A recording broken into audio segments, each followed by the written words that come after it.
שלום לכולם וברוכים השבים לעוד פרק של שטוחיסט אחד בשבוע.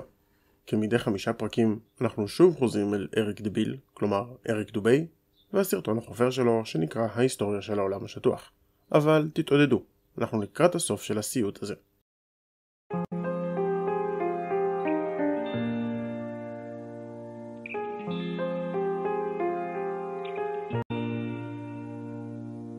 את הפרק הקודם עצרנו בהרבה חוסר הבנה של אנשים שלא יודעים איך אור מתנהג, ועם השאלה המטופשת, אם הירח מוצק, איך רואים את השמיים הכחולים בחלק החשוך של הירח באמצע היום? אז תכינו את מגיני הפנים, ונתחיל. Besides Shenton, many of the first people to unequivocally call out the NASA moon landings as being a staged hoax were professional photographers. When the official NASA photographs of the moon are closely examined, it is clear that many were taken inside a studio using repetitive backgrounds, artificial lighting, wires, and cranes. זה ברור, כמובן. ניתוחים לא מוטים מראים בצורה חד משמעית שכל הדיבורים על חוטים, מנופים ושלל ציוד אולפני כלשהו הם שקר מוחלט. אבל אריק דביל אמר, וכידוע, אריק דביל הוא פחות או יותר האלוהים של תנועת העולם השטוח בעידן המודרני, ולכן אסור אפילו להטיל ספק בדבריו ומה שהוא אומר קדוש. Award-winning British photographer David Percy, photo analyst and historian Jack White, photographer and Nexus magazine publisher Marcus Allen, and many others all put their professional reputations on the line to expose NASA's so-called photographic evidence. None of the Apollo missions brought any extra studio lighting with them on the lunar lander, so the sun should be the only light source on the moon, and in all pictures taken there. In that case, the light should only come from one direction, and all shadows should be cast in the opposite direction. שימו לב לחוסר היושרה שיש פה. כולכם, או רובכם המוחלט, הייתם מתישהו בחייכם באצטדיון, ואם לא הייתם, אז צפיתם במשחקים מהבית. שמתם לב איך נראה צל של אובייקט, שחקן כדורגל לצורך העניין, כשיש עליו אור משניים או יותר מקורות שונים. הנה תמונה ממשחק של מכבי תל אביב נגד מכבי חיפה בסמי עופר, ורואים בבירור את 4 אלומות הצל מ4 הפרוז'קטורים שבפינות האצטדיון. אז עכשיו, אם יש יותר ממקור אור אחד בתמונה לירח, איפה הצל הנוסף? אגב, למי שתוהה למה הצל נראה בקווים לא מקבילים, התשובה היא שככל הנראה המוט לא תקוע בניצב לאדמה, אלא נטוי, ולכן גם הצל נטוי. However, in dozens of official NASA photos, there are shadows being cast in up to 3 directions simultaneously, often at up to 90-degree angles, which can only be the result of multiple light sources not present on the moon. לא, הצללים שמתכנסים לנקודה אחת במקרה הזה הם תוצאה של משהו ששטחונים מתקשים בו, וקוראים לו פרספקטיבה. התופעה הזו של דברים שהולכים וקטנים כשהם מתרחקים, וכן זה כולל גם את המרווח בין אלומות הצל, כמו למשל התמונה הזו, שבה רואים את הצדדים מתכנסים לנקודה מסוימת למרות שאנשים עומדים ישר. אגב, לפרספקטיבה יש ניסוח מתמטי שנקרא חוק הגודל הזוויתי, שנראה ככה. גודל זוויתי שווה 2 ארקטנגנס של הגודל בפועל חלקי פעמיים המרחק. או בצורה פשוטה יותר, הגודל הנראה עומד ביחס הפוך למרחק. רחוק ב2 זה אומר חצי הגודל וכן הלאה. למי שגם מצליח לחשוב קצת קדימה, זה אומר שקווים מקבילים לעולם לא ייפגשו, כי כדי להגיע לגודל זוויתי 0, צריך שהמרחק יהיה אינסוף. Several pictures even show overhead spotlights reflecting in astronauts' helmets and multiple lens flares originating from 2 or more light sources. Analyzing several images from the 6 missions shows repeated background features, the exact same hills, dunes, and craters, being used over and over again in supposedly different places on the moon. בואו נראה, תמונות בשחור לבן בלי שום נתוני מיקום, זווית, זמן ושאר פרטים מזהים שצולמו במצלמת פילם משנות ה-70. לזה הם עושים ניתוח פורנזי? נראה לכם הגיוני? וחוץ מזה, שתי התמונות האלו אפילו לא קרובות להיות דומות. יש גבעה ברקע עם עוד 2 גבעות מהצדדים, אבל פה נגמר הדמיון. הזווית של האור היא לא אותה זווית, הצורה של הגבעה המרכזית לא זהה, הצורה של הגבעות מהצד לא זהה, בורות ומכתשים לא מופיעים בשתי התמונות יחד ועוד. אבל יפה, טוב ששטיחונים עושים דיבנק לעצמם, זה עושה את העבודה שלי קלה יותר. As well as visible foreground and backdrop lines indicative of a studio set. In images from Apollo 11, Buzz Aldrin can be seen wearing different colored gloves and different length boots in pictures that were supposedly taken within minutes of each other. אין הרבה מה להרחיב על זה. תמונות סטילס יכולות לתעתע, כולם מכירים את התמונה של הסמלה השחור כחול או זהב לבן, כשמוצאים תמונה בודדת מתוך סרטון, למוח אין שום יכולת לעשות התאמה של הצבעים, ולכן מקבלים חוסר התאמה כזה, במיוחד כשמדובר על מצלמה אנטיקה ועם רזולוציה שהיום קשה להסתכל עליה. כשהשטיחונים יבואו לנתח וידאו, עדיף את המקור, אז יהיה מה לדבר. רוצים דוגמה? זה מה שקורה למוח כשמביאים לו תמונת סטילס קצת עקומה.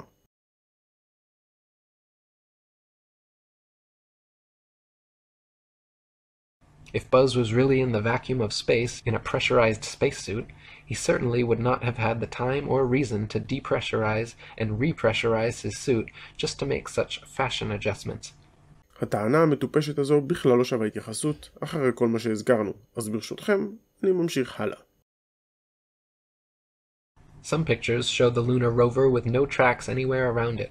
Others show rover tracks all over the foreground while it is yet to be unpacked and unloaded. A couple pictures even show what appear to be sneakers and a lady's heel tracks on the moon, in addition to the astronaut's boot prints. ומה עם התמונות שבהן רואים עקבות לרובר? כמו שאמרנו, תמונות סטילס במצלמה מלפני 50 שנה וברזולוציה מחרידה שבהן לא מופיע משהו, הן לא הוכחה. ולגבי העקבות של נעליים שלא אמורות להיות שם, אז רואים משהו שנראה כמו טביעת נעל. יש לזה כמה סיבות טובות, כשהראשונה היא פריידוליה. כלומר, הקטע הזה שהמוח אוטומטית מתרגם צורות אבסטרקטיות לדברים שהוא מכיר. וחוץ מזה, איזה סיבה יש למישהי בנעלי עקב לעלות על סט שכולו אבק וסלעים לשטיחונים הפתרונים? Another glaring mistake is that none of NASA's images or videos show stars in the background as they should, just complete blackness. Likely because exact star maps as they should appear from the moon would be nearly impossible to fake.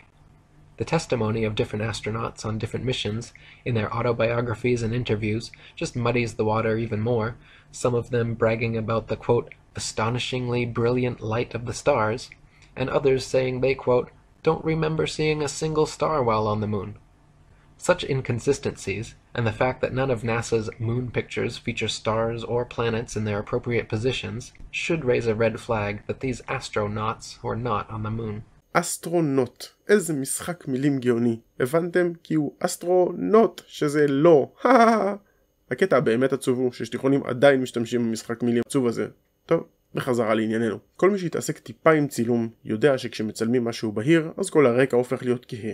ולכן כשמצלמים את אדמת הירח כשהיא שטופת שמש, ברור שאי אפשר לראות כוכבים.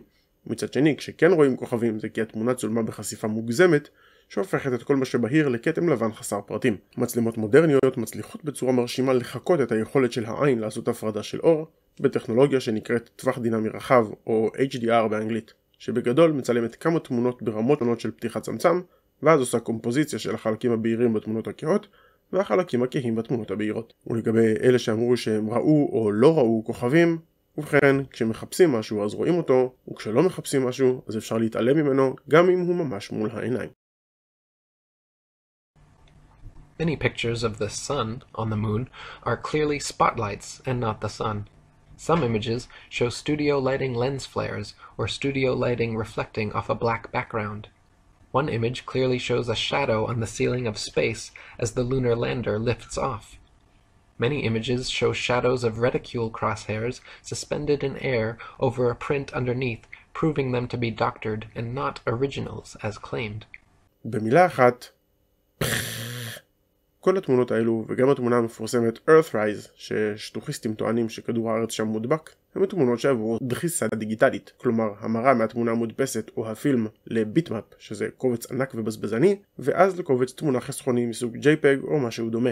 ולכן כל הארטיפקטים האלה או הקופסאות המפוקסלות הן תוצאה של אלגוריתם שעשה את ההמרה מ-BMP לקובץ תמונה.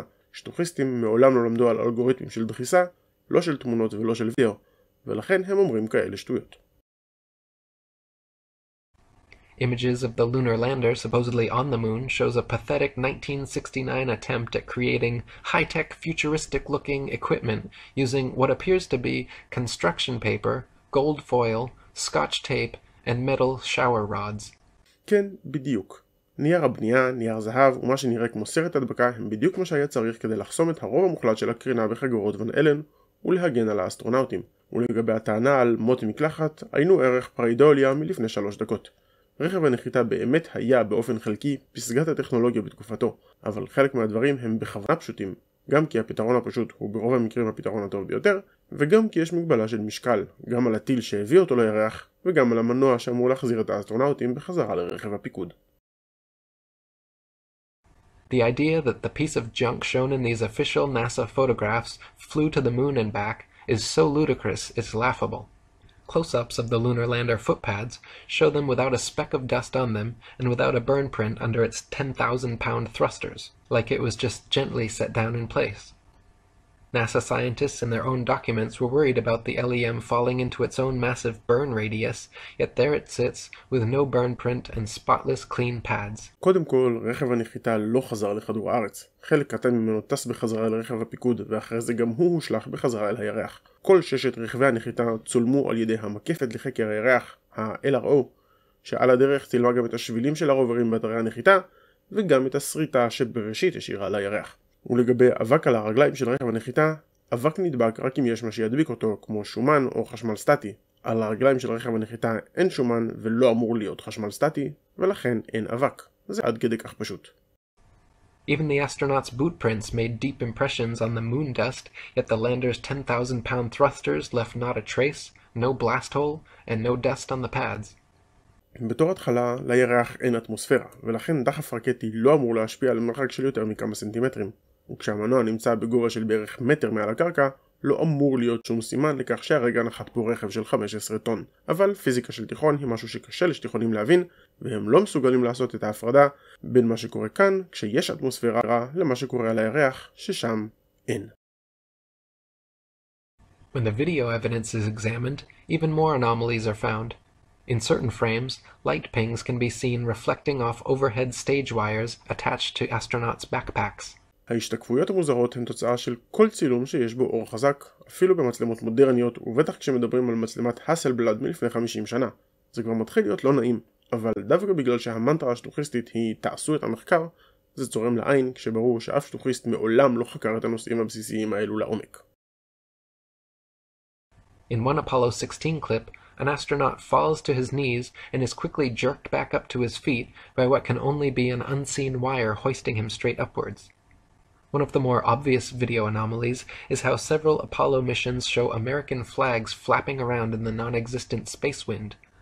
The moon is supposed to have no atmosphere, and so the flags should remain perfectly still, but can often be seen moving quite boisterously. Another interesting video anomaly is discovered by playing NASA's moon footage at 2 times speed, then watching the astronauts walking, running, jumping, or cruising around on their little buggy. Without the speed adjustment, there is a low-gravity illusion, as the astronauts seem to float, drift, and glide slowly and smoothly along. But once they are seen at 2 times speed, it becomes clear that they are in, quote, normal gravity, walking, running, jumping, and cruising at normal speeds. They simply reduced the play speed by 50% in post-production, and voila, instant moon motion. כשהכבידה היא בערך 1/6 מזו של כדור הארץ, פעולות שנראות בלתי אפשריות על כדור הארץ הופכות לפשוטות למרות הציוד הנוסף שיש להם על הגב. הדגל שכביכול מתנופף על הירח הוא תוצאה של המקל האופקי שהדגל מחובר אליו כדי שישאר פרוס ולא ייפול למטה, וכשהוא זז על הציר שלו, אז כל הדגל זז יחד איתו. והשטות הזו של לנגן במהירות פי 2, טוב, אין הרבה מה לומר על זה. כשרוצים לחפש הוכחות במרכאות גם במקומות לא הגיוניים, אז מותר לערוך וידאו או להמציא שקרים על פוסט פרודקשן של החומרים המצולמים. Not only is the Apollo video record fraught with fraud, but NASA claims the original Apollo 11 videos have conveniently disappeared from their records so no one can analyze them for authenticity. You heard correctly. They spent over $30 billion of American taxpayer money traveling to the moon and then lost the video evidence. Those blurry, ghostly black and white images shown on TV were purposely lousy because NASA insisted at the time that all TV networks must broadcast directly from a big screen display in their operations room, a mandate which all the major networks accepted, and so what the public saw was just a video of a poorly magnified video, and now it is impossible to watch the original. Not only have the Apollo 11 originals disappeared, but NASA claims to have lost all original audio tapes from the Apollo missions, and that their contractors have lost all prints and plans for the lunar rover, LEM lander, and Apollo ship engines. שקרים, עוד קצת שקרים, ולקינוח עוד שקרים. כל החומרים ממשימות אפולו, למעט פרט שולי אחד ממשימה אחת ספציפית, הכל קיים, וזמין לצפייה אונליין. כל התמונות והסרטונים עלו לרשת וניתן לצפות בהם חינם אחרי חיפוש זריז בארכיון של נאסא ובשרת פליקר. חלק מהטלמטריה, שזה באמת חומר לא חשוב, נדרס לטובת שימוש לדברים אחרים, אבל חוץ מזה הכל זמין. ולגבי השטות הזו של נאסא שכפו על השדרניות לשדר צילומים מתוך חדר המצב, טוב, אין לי הרבה מה לומר על זה.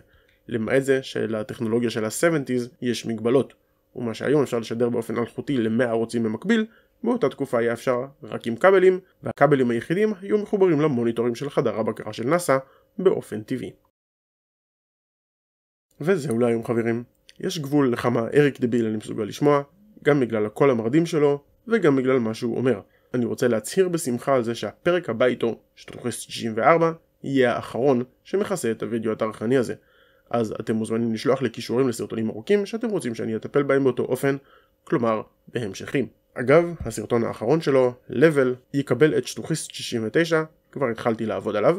הייתי מבקש מכם לקחת את הזמן להודות להבל הזה ולשני המגבלים שתרגמו את הסרטון, אבל באמת שאין צורך. לפני סיום אני רוצה להודות לפטרונים שלי. אם אהבתם, מוזמנים לעשות לייק ולשתף, ואם ממש אהבתם, קישור לפטריאון מצורף בתיאור הסרטון.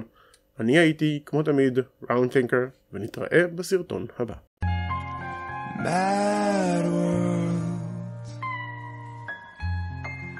Mad world.